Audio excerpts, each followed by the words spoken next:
Esse episódio do Agro e Prosa Podcast é um oferecimento da Grão Top. O tratamento ideal para o seu grão é com a Grão Top. A Grão Top trabalha com o controle de insetos em grãos e sementes armazenadas. A Grão Top, em parceria com a Ecopest Brasil, realiza os mais diversos tipos de serviços que o seu armazém ou fazenda necessita, como expurgo de grãos, profilaxia, limpeza e desinfecção de caixas d'água e manejo integrado de pragas sinantrópicas. Entre em contato com a Grão Top no site www.grãotop.com. O meu entrevistado de hoje será o Dr. Guilherme Rossoni. Guilherme Rossoni Silva de Carvalho é formado em Medicina pela Universidade Federal do Espírito Santo, com residência médica em Neurocirurgia pelo Hospital do Servidor Público do Estado de São Paulo.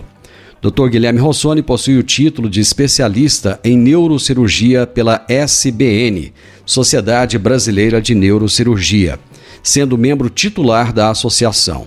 Especialista em cirurgia minimamente invasiva da coluna pelo Fellowship, um programa de complementação especializada para médicos. Possui expertise em cirurgia endoscópica da coluna, realizado pela World Spine Center, além do curso avançado de cirurgia endoscópica da coluna vertebral pela IRCAD, o maior centro de treinamento em cirurgia minimamente invasiva do continente. Em 2020, inaugurou a sua primeira clínica para atendimento humanizado em São Paulo. Atualmente, o Dr. Guilherme Rossoni possui 3 centrais de atendimento em 4 endereços espalhados pelo país: São Paulo, Rio de Janeiro e também no Espírito Santo.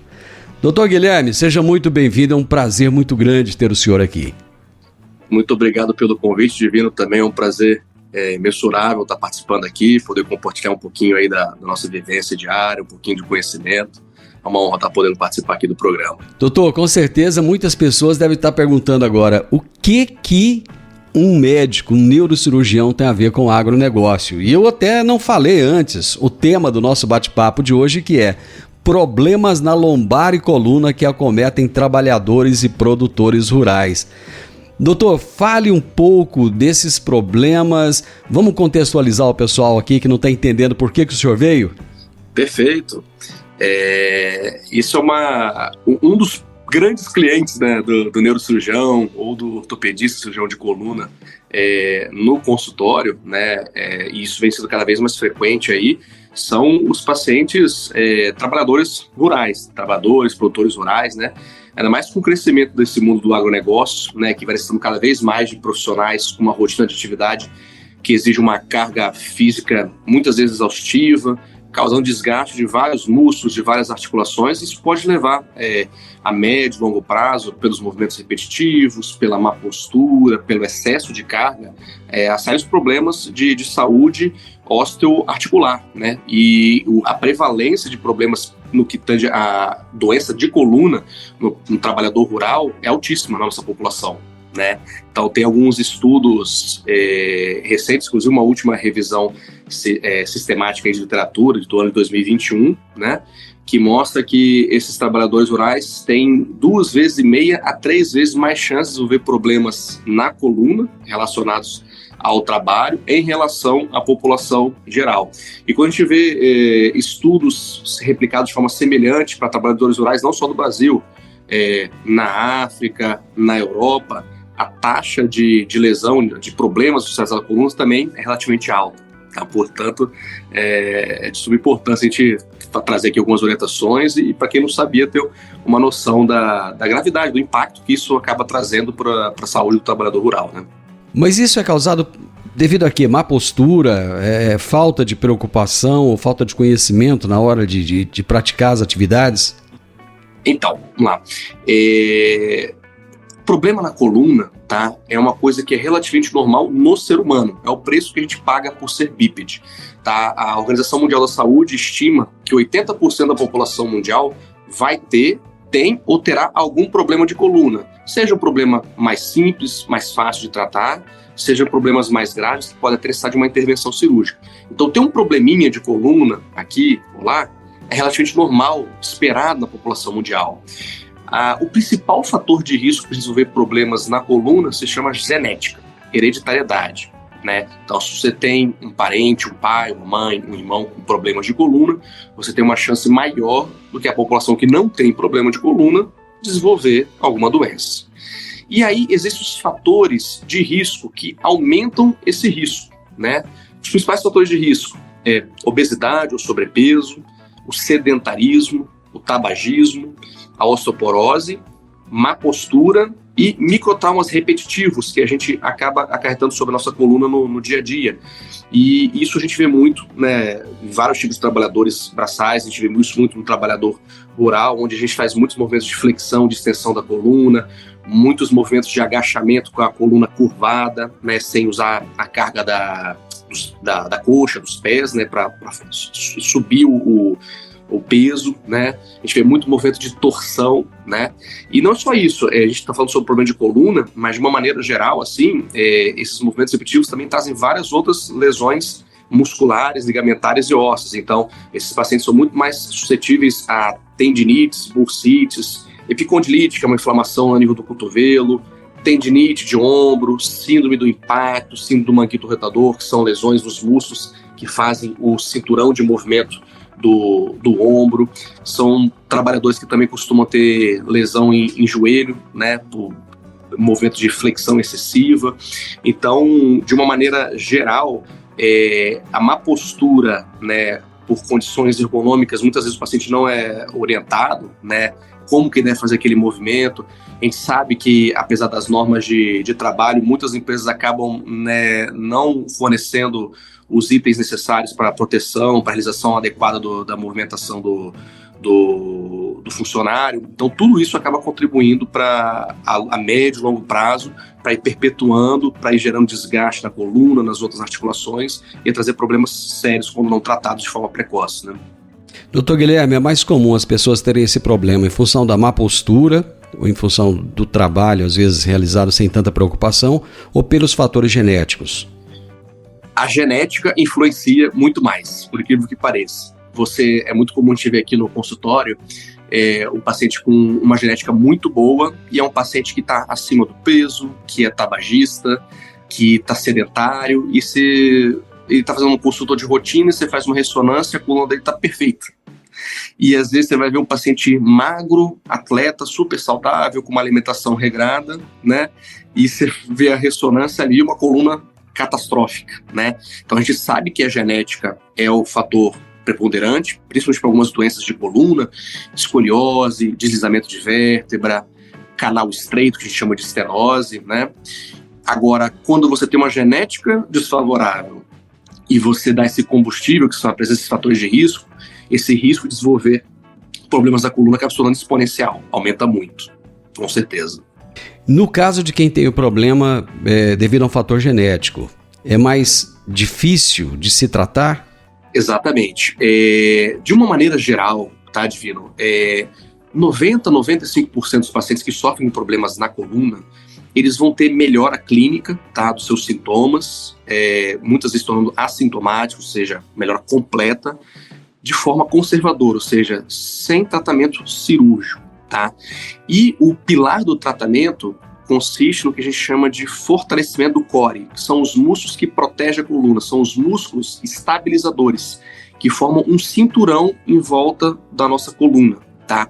Então, nesse sentido, são os músculos abdominais, os paravertebrais lombares, os músculos do quadril e os glúteos. Então, a prevenção, a profilaxia, esse fortalecimento muscular é o que vai impedir, ou, se não for possível impedir, retardar o máximo possível a progressão dessas lesões, dessas doenças na coluna. Então, muitas vezes o paciente tendo uma genética desfavorável, quando ele faz esse fortalecimento, quando ele controla os fatores de risco, né, como a gente citou anteriormente, obesidade, sedentarismo, tabagismo, mesmo ele tendo a genética ruim, ele vai conseguir evitar o surgimento ou o desenvolvimento, ou a degeneração progressiva da coluna e das outras articulações, com certeza.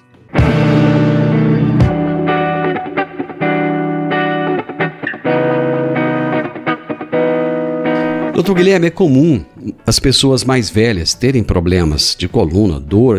A minha mãe costumava dizer o seguinte: à medida que você vai envelhecendo, você vai tendo dor em tudo quanto é lugar, né? Mas e nas pessoas jovens? É comum também? Com certeza. Quando aquele dado que a gente falou da OMS, né? 80% da população mundial vai ter uma crise de dor na coluna. Seja uma crise aguda, de rápida resolução, ou uma dor que vai se cronificar e vai acompanhar esse paciente aí por meses, até anos. Tá? E, lógico, o ato de envelhecer, onde a nossa coluna vai sofrendo um processo de desgaste natural, lento e progressivo, aumenta os riscos, né? A gente vai desenvolvendo também osteoporose, vai havendo uma atrofia muscular progressiva daqueles músculos que eu citei anteriormente. Então, há uma tendência da gente ir sentindo dor. Mas dor é um sinal de que não tem alguma coisa no nosso organismo não está funcionando direito. Tem alguma coisa de alarmante ali. Então, sempre é necessário, é preciso investigar a causa base. Agora, com a nossa modernidade, aí a gente vem tendo, né, um aumento cada vez mais frequente, né, de dores em pacientes mais jovens, tá? Inclusive queixas que antigamente a gente não via no consultório. Pacientes adolescentes, crianças queixando de dor nas costas. Muitas delas relacionadas à má postura, né, pelo excesso de peso das mochilas que eles levam para a escola, que agora vem, né, com os laptops, os minigames, os videogames. Isso. A postura excessiva de flexão do pescoço, olhando tablets, redes sociais no celular. A má postura, jogando mesmo por várias horas videogames na televisão, ou vendo séries, né, nas várias fontes transmissoras aí, Netflix, Prime, enfim, tudo na moda também. Então, tem tido um aumento da frequência, sim, de dor em pacientes jovens. E não só para isso, né? Cada vez mais a população tem se tornado mais sedentária e mais pesadinha, mais obesa. Hoje estima-se que aí pelo menos metade da população mundial está acima do peso, entendeu? Então a gente vê esse aumento da frequência, sim, em pacientes mais jovens. E no meio rural, é interessante, eu quero voltar a contextualizar, porque antigamente o trabalho na fazenda, ele demandava muita força. E hoje, por exemplo, quem trabalha num trator, quem trabalha numa coletadeira, não tem que se esforçar tanto, porque são máquinas que têm, muitas vezes, até mais conforto do que um veículo comum. Mas mesmo assim, esses trabalhadores, conforme o senhor mesmo disse, continuam a sofrer esses problemas. E muitas vezes, doutor, a pessoa sente uma dor e ele não se preocupa em tratar aquela dor, ele vai se acostumando com essa dor. É comum as pessoas se acostumarem com essa dor? É bastante comum e, além de ser muito comum, isso pode ser muito perigoso, né? Como eu falei anteriormente, a dor é um sinal de que alguma coisa não está normal no nosso organismo, né? Está tendo algum tipo de fonte agressora. Então, a gente ter uma dor articular, uma dor na coluna, que dura ali poucas horas, poucos dias, que teve alguma relação com um movimento mais abrupto, né, que deu aquela famosa travada, fisgada, isso pode acontecer ao longo da vida com qualquer pessoa. Agora, se é uma dor que vai se agravando, se ela vai passando ao longo dos dias, é uma dor que se torna semanal, mensal, vem aumentando em frequência, intensidade de duração, quer dizer que a fonte agressora sobre aquele órgão, aquela estrutura, continua sendo mantida, né? E a pessoa não está fazendo nada para reverter esse quadro. E o grande problema é que quando a gente toma os remédios, analgésicos, anti-inflamatórios, ações musculares, eles são ótimos, eles vão tratar a dor, mas eles jamais vão tratar a causa da agressão. E muitas vezes a causa da agressão, às vezes pode ser uma lesão mais grave, né? Uma lesão potencialmente cirúrgica. Às vezes a pessoa vai ignorando aquele sintoma de uma lombalgia, uma dor nas costas, uma ciatalgia, que é aquela dor que irradia para a perna, e às vezes a pessoa está com uma fratura na coluna, ou, de forma mais rara, um tumor na coluna. E aí, com os remédios mascarando a progressão dos sintomas, ela está se acostumando, quando você vai conseguir fazer o diagnóstico, já é uma doença que está muito avançada, e às vezes não tem mais tratamento, né? A gente fala, às vezes, de sobrevida por questão de um câncer, uma infecção muito avançada. Então, os riscos da automedicação são porque podem atrasar o diagnóstico, né? Podem modificar o prognóstico, a evolução da doença, né? E, além disso, os riscos da automedicação, os remédios analgésicos, anti-inflamatórios, são excelentes para tratar dor, mas tem que ser prescritos por um médico que conheça. E também são remédios que podem trazer uma série de outros problemas quando você faz uso de forma crônica. Então, analgésico, anti-inflamatório, de forma abusiva, pode trazer lesões graves nos rins, lesão grave no fígado, pode causar úlcera estomacal, então pode trazer doenças até potencialmente mais graves do que uma artrite, do que uma artrose na coluna. Então sempre é importante procurar um especialista quando você começa a ter uma dor que está te incomodando, que não está melhorando. Então é bom procurar um especialista para não mascarar e não retardar o seu diagnóstico. O brasileiro adora uma automedicação, né? Eu tenho um amigo que vira e mexe, ele tinha sobrepeso, ele fez cirurgia bariátrica, mas ele tinha muito sobrepeso e ele andava com um envelopezinho de Torcilax no bolso. A cada vez que ele sentia dores, ele tomava 2. E ele chegava a tomar 6 ou 8 comprimidos desse por dia, né? E não foi médico que orientou a tomar, não. Ele tomava por conta própria. Saiu um estudo do fim do ano passado, ano retrasado, né? Que mostrou que o Brasil é o país que mais faz automedicação, que mais promove a automedicação no mundo, tá? E a gente tem a consciência, assim, que quando a gente vê os estudos, a gente vê essa prática no consultório, é um dado alarmante. Quanto maior o nível de conhecimento do paciente, ou seja, quanto maior o nível de escolaridade, mais comum é essa prática. Porque a pessoa vai lá no famoso Dr. Google, Dr. Wikipedia, aí começa a procurar os sintomas, ele já se dá o diagnóstico, né? Já sabe o que ele tem e fala, não, para isso aqui, isso é bom, esse remédio aqui, pronto. O Brasil esse dado é um dado alarmante, é o país que mais se automedica no mundo.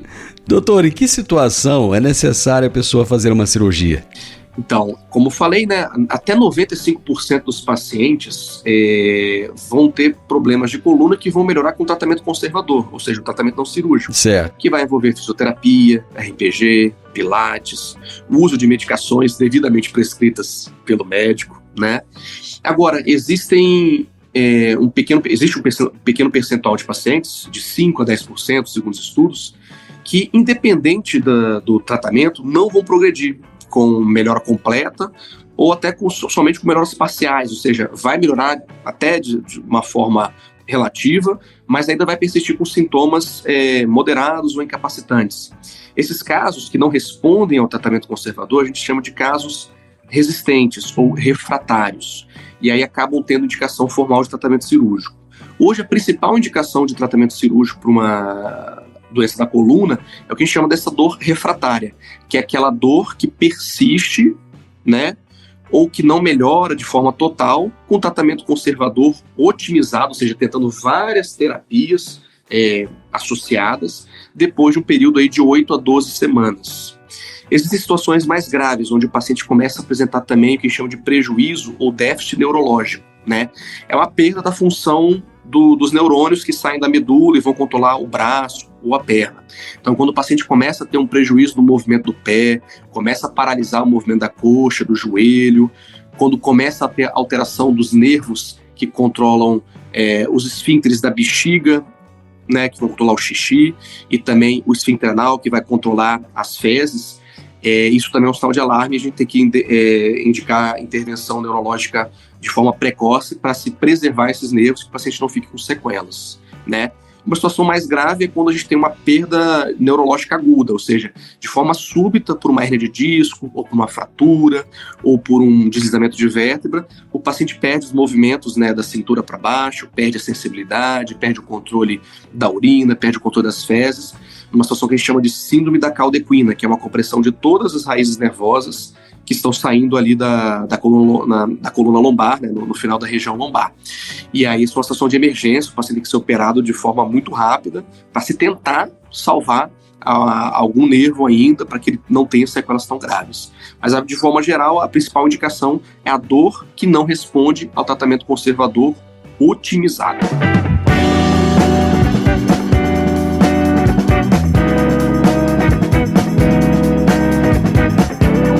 Quanto tempo depois de feita uma cirurgia, a pessoa vai retornar às suas atividades? Divino, isso vai depender muito da técnica cirúrgica que vai ser utilizada, né? Com o avanço da tecnologia, o grande avanço da medicina nos últimos anos também acabou chegando para a cirurgia de coluna. Então, quando a gente fala de cirurgia de coluna, os pacientes já pensam de imediato assim, que vão ter que fazer rasgos enormes, né, incisões gigantes nas costas, colocar um monte de pino, de parafuso, que vai ter uma recuperação tardia aí de 6 meses na cadeira de roda, com andador. E isso é coisa do passado, isso é coisa de décadas atrás. Com o advento da cirurgia endoscópica, que é uma cirurgia com câmera de vídeo, a exemplo de como a gente opera apêndice, vesícula, até cirurgia bariátrica por vídeo, a gente consegue fazer cirurgias pouco agressivas, que a gente chama de cirurgias minimamente invasivas na coluna. Algumas dessas cirurgias permitem rápida alta hospitalar. Muitas delas, inclusive, o paciente consegue ir de alta no mesmo dia, poucas horas depois. Até mesmo, eu falei dessa cirurgia de artrodese, né, de fixação com pinos parafusos. Quando a gente compara com as técnicas atuais, com as técnicas antigas de artrodese, hoje a gente consegue dar alta com o paciente 24, 36 horas depois de uma cirurgia de artrodese. De uma maneira geral, a gente tem recuperações muito mais rápidas do que há anos atrás. Quando a gente fala de cirurgia por vídeo, por exemplo, paciente que trabalha de home office, né, ou tem uma atividade mais administrativa, burocrática, de escritório, ele consegue voltar com 7 a 10 dias do trabalho, né, desde que evite alguns abusos, fazer esforço físico, subir descer escada, fazer muito agachamento e sentar por um tempo prolongado. Agora, trabalhadores braçais, trabalhadores que envolvem movimentos repetitivos do tronco, de rotação, de lateralização, atletas de alto rendimento, né, a gente segura um pouco mais. A gente espera um retorno aí mais tardio, com 30, 40 dias. E até mesmo quando a gente fala de cirurgias de artrodese, existem as artrodeses minimamente invasivas, as cirurgias que a gente faz reconstrução da coluna, que coloca implante, que coloca parafuso. Hoje em dia é possível o paciente conseguir voltar para uma vida plena, normal, depois de 2, 3 meses no máximo. E o normal não quer dizer que ele vai ficar 2, 3 meses de molho com o pé para cima deitado na cama. Pelo contrário, reabilitação física precoce. Com 10, 15 dias já está fazendo fisioterapia. Esses pacientes saem, via de regra geral, andando do hospital. Um pouquinho de limitação pela manipulação cirúrgica, mas já saem andando, tá? Dentro de casa já conseguem fazer algumas atividades de vida doméstica normais, né? E fisioterapia precoce, para a gente ter uma reabilitação com fortalecimento muscular adequado, para que ele consiga, aí sim, voltar pleno para as atividades de trabalho, para as atividades de lazer, de prazer. Quando o senhor fala vida plena, vida normal, o senhor quer dizer que, feito uma cirurgia, lógico que eu entendi que são em torno de 5 a 10% de pessoas que vão precisar dessa cirurgia, ele vai poder retomar a atividade dele, que muitas vezes é uma atividade braçal, muitas vezes é uma atividade que exige esforço físico, ele vai poder voltar a essa atividade normalmente? Exato. O objetivo do tratamento, seja conservador ou seja cirúrgico, é resolver a dor incapacitante do paciente, devolver qualidade de vida e permitir que ele retorne às suas atividades cotidianas e suas atividades laborais, ou seja, ao seu trabalho. A gente sabe que existem algumas atividades que aumentam o risco de desenvolver novos problemas na coluna. Então, se esse paciente também não modificar o que a gente chama de estilo de vida, se esse paciente não começar a fazer um trabalho de reforço muscular contínuo, se aquele paciente que está acima do peso não realizar trabalho de reeducação alimentar com perda ponderal, se aquele paciente que é tabagista não cessar ou reduzir o máximo possível o tabagismo, e se ele não se policiar durante a prática da atividade laboral, para que faça movimentos adequados, com boa ergonomia, que utilize equipamentos adequados, esse problema na coluna vai voltar. Eu sempre falo isso para os pacientes, de uma forma análoga. O paciente que teve um infarto na artéria coronária, né? Teve um infarto do coração porque obstruiu a artéria coronária. Normalmente porque é um paciente que estava com a pressão descontrolada, com colesterol alto, com a glicose elevadíssima, e é um paciente obeso, que gosta de beber uma cervejinha, que fuma. Se esse paciente teve um infarto, colocou um stent, ou até fez uma cirurgia de peito aberto, né, que é a questão de revascularização, se ele não mudar o estilo de vida depois, ele vai ter um outro infarto. Então, de forma análoga, na coluna é a mesma coisa. Se não modificar o estilo de vida, se não modificar as fontes agressoras, ele vai voltar a ter problema na coluna. Seja naquele mesmo nível onde ele operou, ou seja em outros níveis da coluna, em outros segmentos que estavam sadios, mas que pelos hábitos deletérios, né, os hábitos de vida irregulares, não saudáveis, foram contribuindo para degenerar de novo o problema na coluna. Mas o ideal do tratamento, seja conservador, o objetivo, né, do tratamento conservador ou cirúrgico, é devolver qualidade de vida e voltar plenamente às suas atividades. Doutor, o estresse também ajuda, porque no caso de produtores rurais é quase impossível ser um produtor rural e não ser estressado. Com certeza. O estresse, ele libera uma série de substâncias, né, que chama de catecolaminas. São substâncias envolvidas no estresse, na resposta a uma atividade física excessiva, a situação que chama de combate e luta, né, ou fuga. Ele acaba gerando um estado de tensão crônica nos nossos músculos. E a contratura muscular é uma causa de perpetuação da dor ou de amplificação de uma dor numa região que já está acometida, fragilizada, né? Fora isso também, o estresse leva a transtorno de ansiedade, pode trazer também sintomas depressivos. A pessoa estressada, ela tem uma qualidade do sono muito pior. Ela tende a dormir também menos horas do que uma pessoa que não tem essas alterações do nível de humor. E aí a gente sabe que uma boa higiene do sono, uma boa qualidade do sono é fundamental para a regeneração dos músculos, para a regeneração das articulações. Como a pessoa não consegue ter um sono adequado, o músculo que sofreu muito durante o dia, as articulações que sofreram muito desgaste pelos impactos, não conseguem regenerar da forma adequada. E aí no dia seguinte elas acordam, vamos falar assim, despreparadas, desabilitadas, e vão ser submetidas de novo a um novo trauma, a um novo impacto. E acaba virando, então, um ciclo vicioso, uma bola de neve aí sem fim. O senhor já deu várias dicas, mas vamos fazer o seguinte, para finalizar, vamos trazer mais algumas dicas para aqueles nossos ouvintes, espectadores, que estão agora preocupados ou que estão até sentindo alguma dor. Perfeito. Como eu falei, sentir dor não é normal, né? É um sinal de que alguma coisa está errada no organismo.